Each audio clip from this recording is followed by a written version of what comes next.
내일이 10월 12일 월요일 캐나다 추수감사절입니다.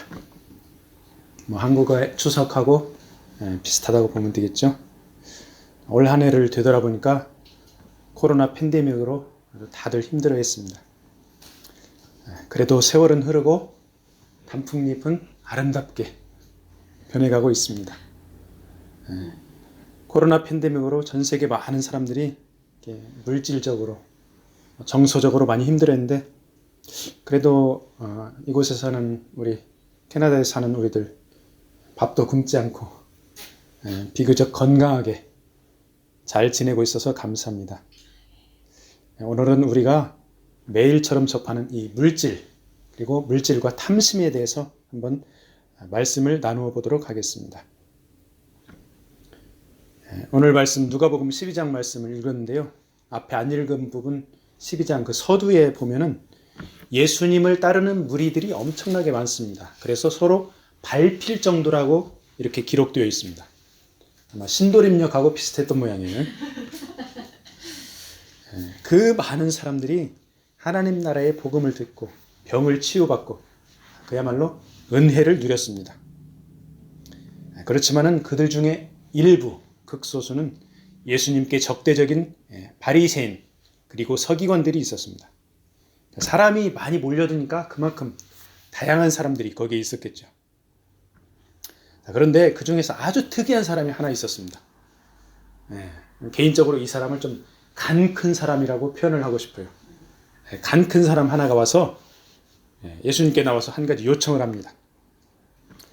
예수 선생님, 얼마 전에 우리 부모님이 돌아가셨는데 내 형이 유산을 몽땅 차지하고 나한테 돌아올 몫은 쥐꼬리만큼밖에 주지 않습니다. 선생님께서 내 형에게 명령해서 나에게 유산을 나누어 주도록 조치를 좀 취해 주세요. 이런 취지의 부탁을 합니다. 이 사람과 형이 부모의 유산을 물려받았는데 그 유산을 배분하는 과정에서 형과 그 갈등이 있었던 그런 모양입니다. 그 당시 유대 사회에서 장자는 유산을 받을 때 다른 형제들보다 2배의 그 몫을 받았습니다. 그러니까 형제가 여럿 있으면은 비율에 따라서 장자한테 2몫을 떼주고 나머지한테 쫙 이렇게 비율에 따라서 정확하게 하면은 문제가 없습니다. 그런데 물질 앞에 서면 어떻습니까? 뭐가 발동합니까? 견물생심. 예나 지금이나 욕심이 생깁니다. 그래서 서로 더 많이 차지하려고 갈등이 생기고 싸우고 급기야는 형제간이 원수처럼 변하는 그런 비극들도 발생합니다. 한국에도 그런 뉴스들이 많이 나오죠. 이렇게 배분 문제가 생길 때 유대인들은 랍비를 찾아갑니다. 원만히 해결될 수 있도록 이 랍비들에게 도움을 청합니다. 그러니까 이 사람이 예수님께 찾아와서 형과의 유산 문제를 조정해 달라고 하는 것은 충분히 가능한 그런 이야기입니다. 일반 랍비보다 더 능력 있고 더 인기 있는 예수님께 부탁하면은 형의 부당한 그런 유산 배분을 충분히 바로잡아서 자신의 몫을 더 챙길 수 있다고 생각했을 것입니다. 그냥 평범한 사람이 자신의 소박한 부탁을 한다고 이렇게 볼 수가 있습니다. 그런데 이 사람의 속내를 깊이 들여다보면 그 중심이 철저히 물질 중심적이라고 할 수 있습니다. 부모님에게 유산을 받을 정도면 기본적인 의식주는 해결되었다고 보여집니다.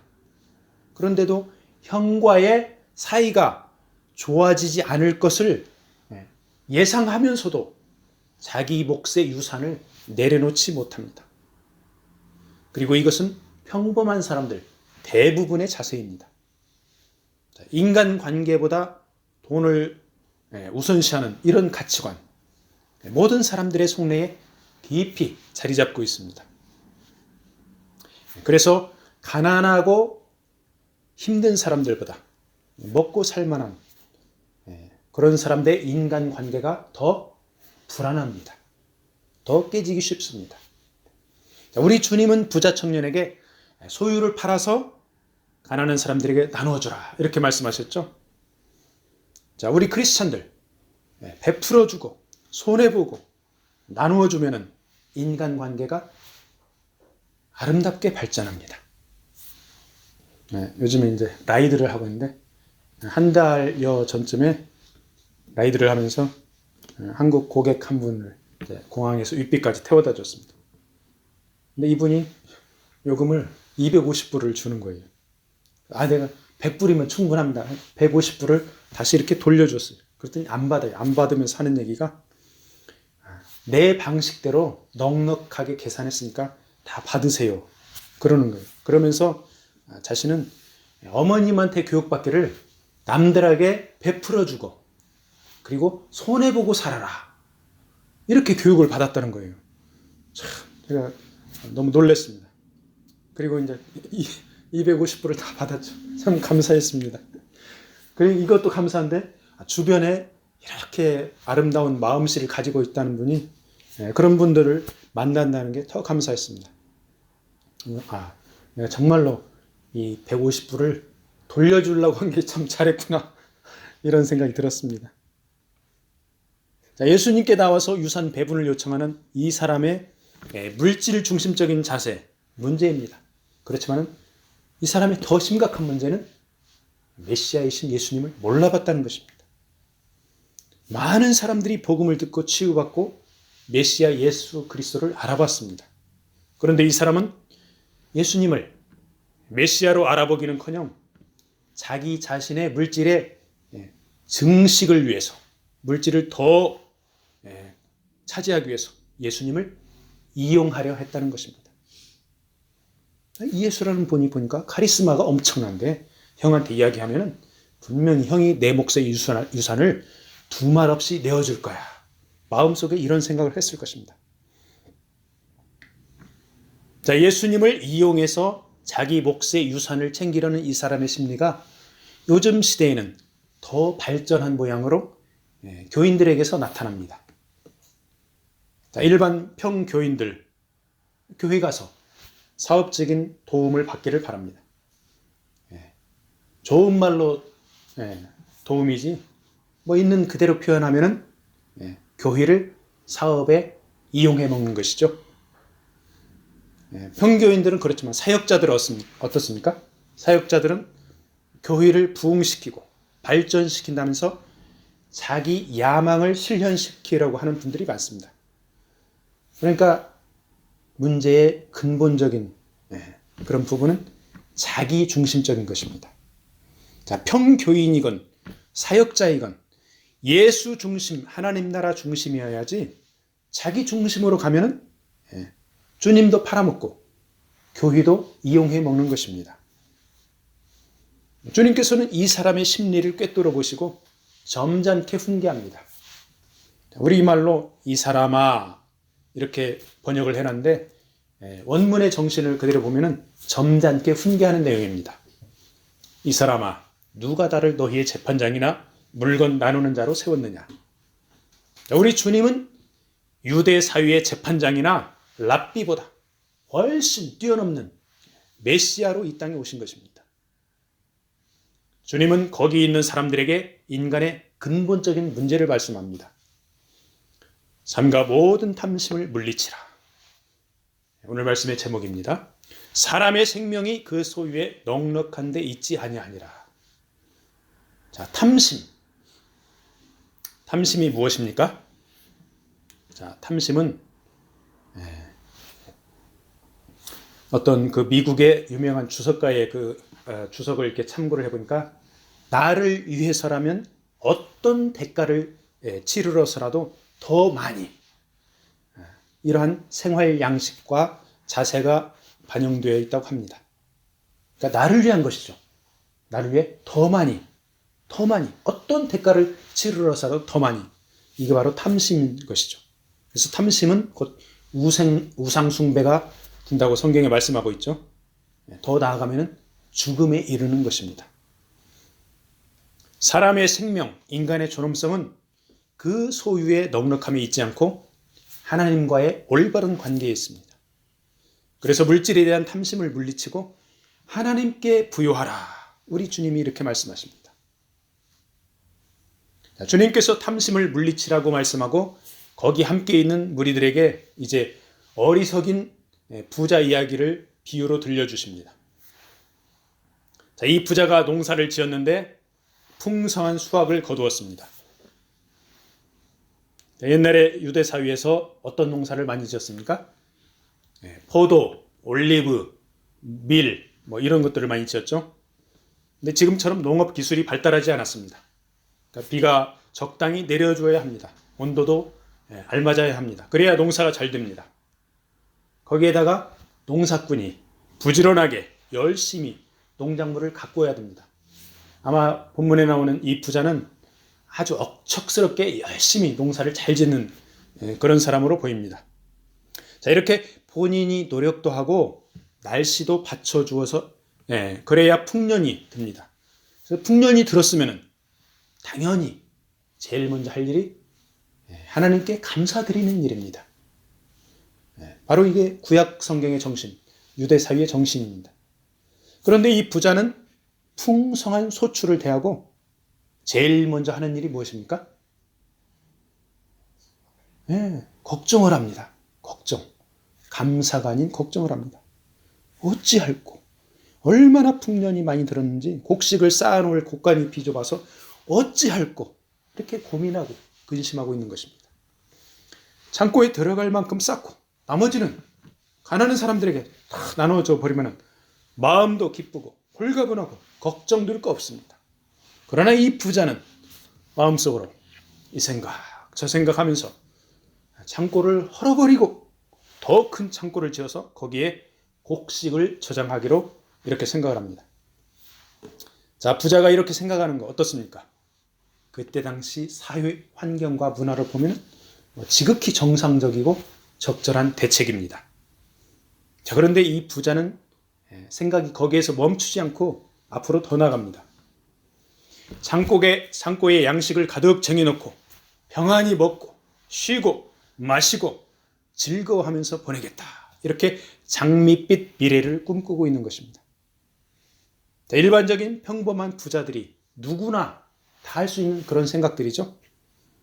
그런데 이러한 생각의 깊은 곳에는 자기 중심, 자기 만족, 그리고 물질 중심적인 그런 기반이 깔려 있습니다.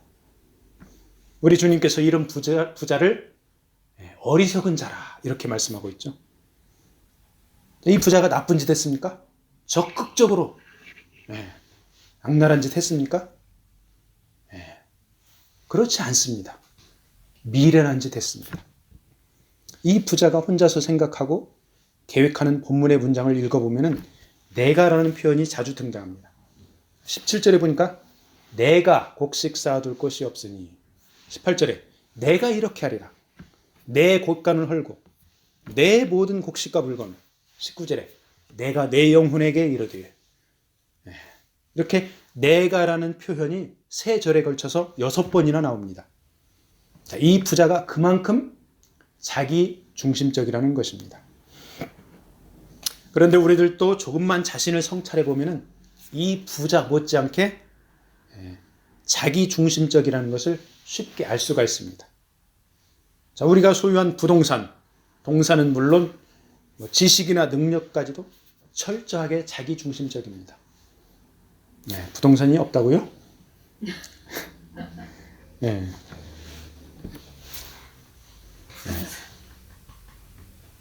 지식이나 능력까지도 철저하게 자기중심적입니다.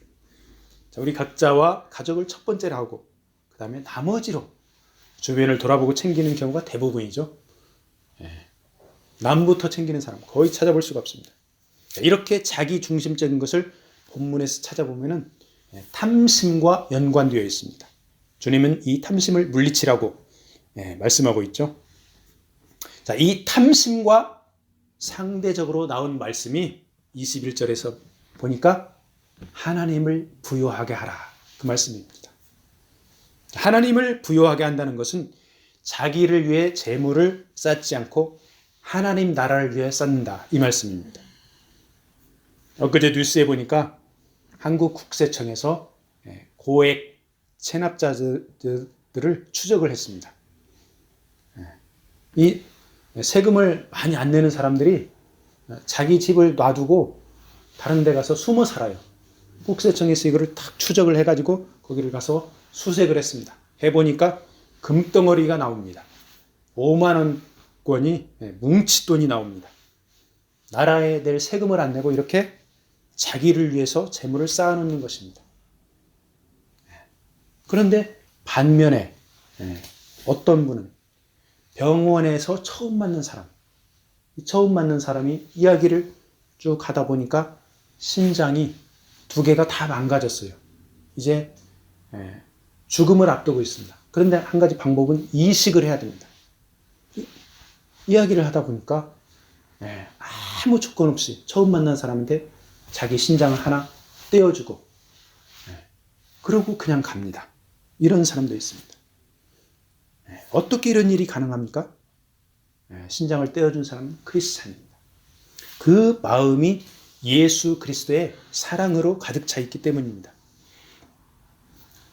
주님의 사랑이 마음에 넘치면은 자신이 가진 것, 나의 소유, 나의 육체, 나의 지식, 나의 것을 하나님 나라의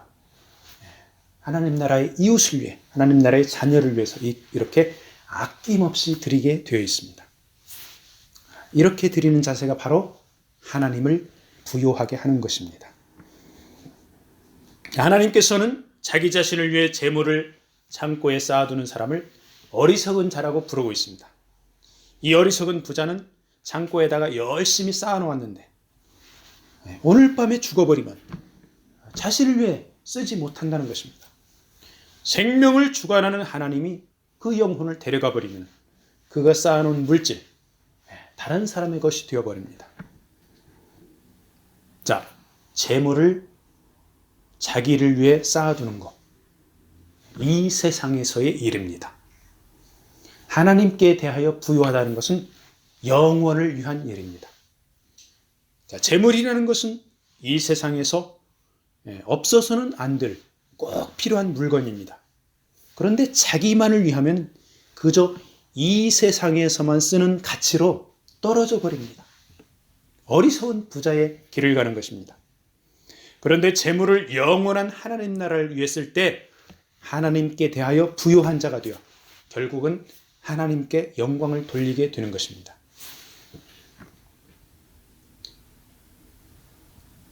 이제 요즘에 운전을 좀 더 전에보다 많이 하고 있습니다.